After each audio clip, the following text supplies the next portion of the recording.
both did a great job. Jeremy's a great story. He's been playing around the world for a long time and did a really good job for us the last 10 days. And so did Zach. They're both really good guys, good players. And so I hope their experience was good. I think it was. And then we'll adapt and adjust and move on and see what's next. Is that red Steph jersey like the quarterback don't touch jersey? We were calling it Tom Brady today. Don't touch Steph. I think it was more for fun than anything, but he took part in everything other than our scrimmage. He scrimmaged at the end, and he didn't do that. Took part in everything else, and he's looking great. He can't be touched, though. I assume that's part of it. Cannot be touched. Okay. What was everything beyond the scrimmage as far as just normal like defensive drills? Yeah, defensive drills. A lot of skill work. A lot of shooting.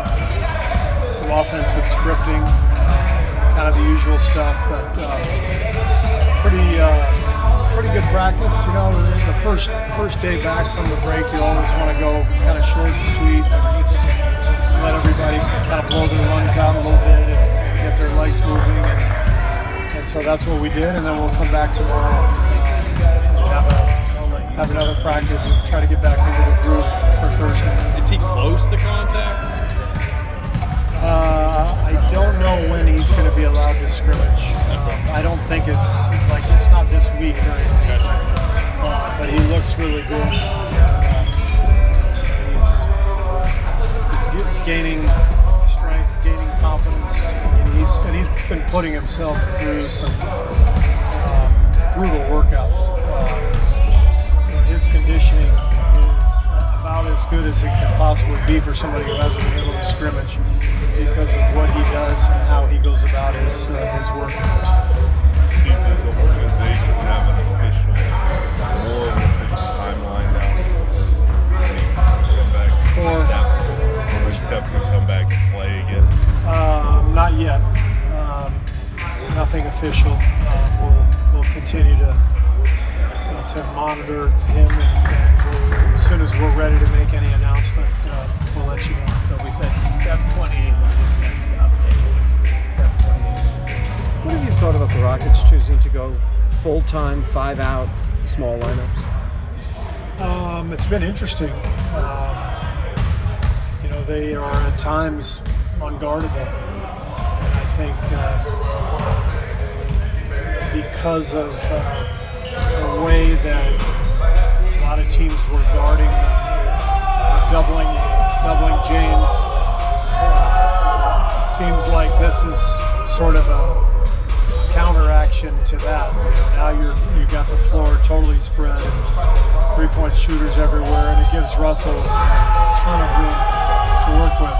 And I think it's part of why Russ has been so good over the last few weeks. He was good before the trade too, but just watching them, when he's got all that space to attack, it's really tough to stay in front of him. I know that last playoff series against them, you sort of did that, just started that way, and last time you had a playoff series against them, you started that series that way with Draymond as the center.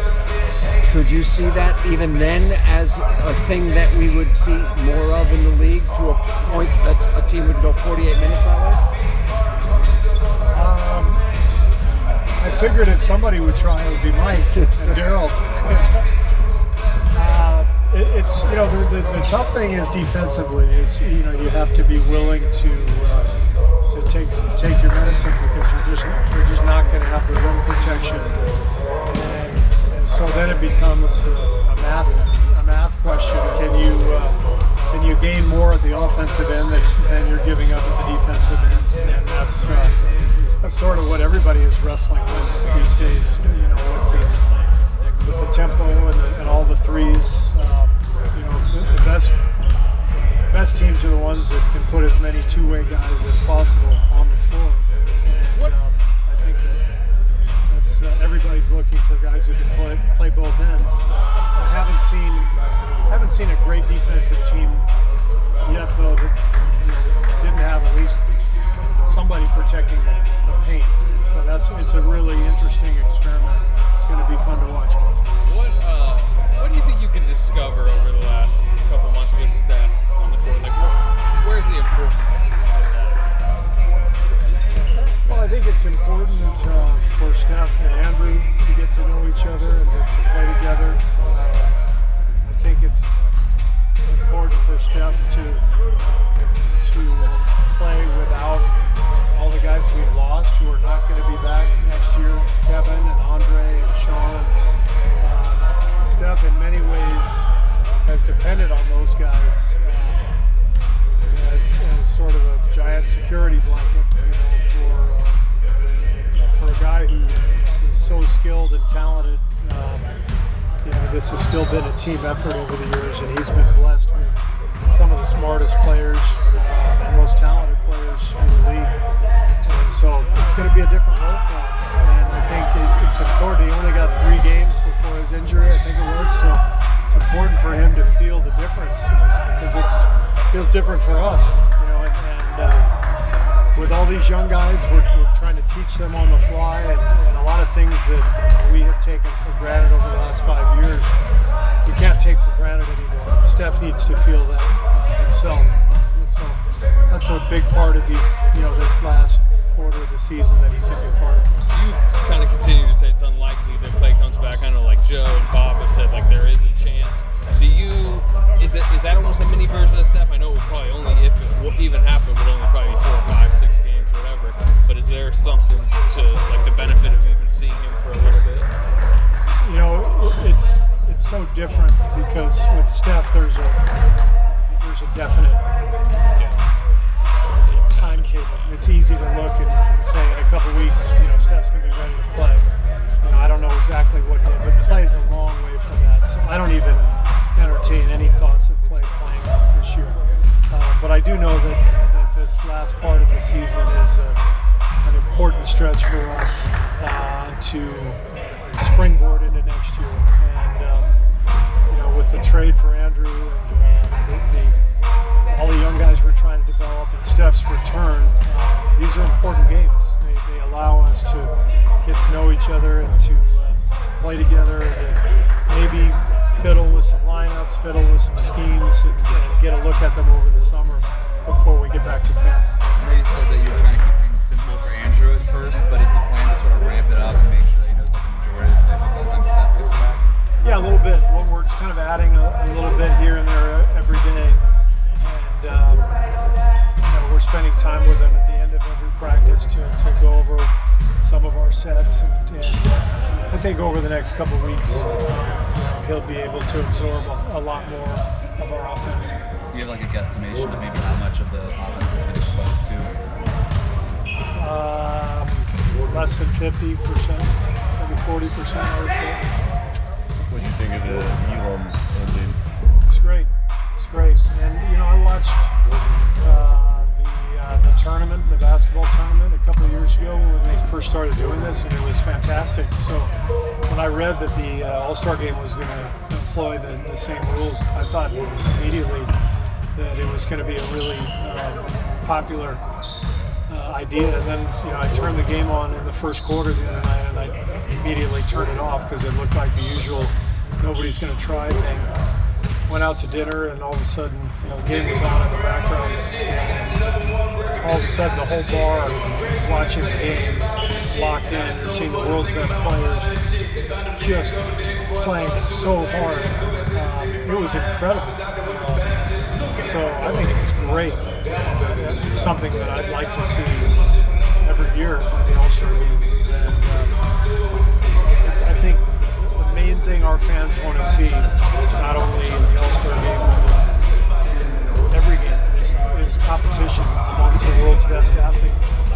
And I thought that All-Star Game showed why these guys are the best athletes in the world. It was incredible to watch. Would you have any fear, and obviously there weren't any guys in it this year, but Steph Klay coming back next year, they could be in the game next year.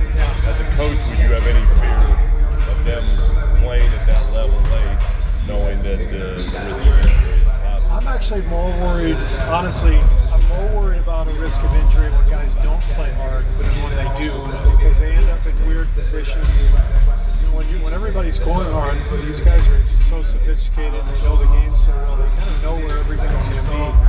But when everybody is sort of faking it,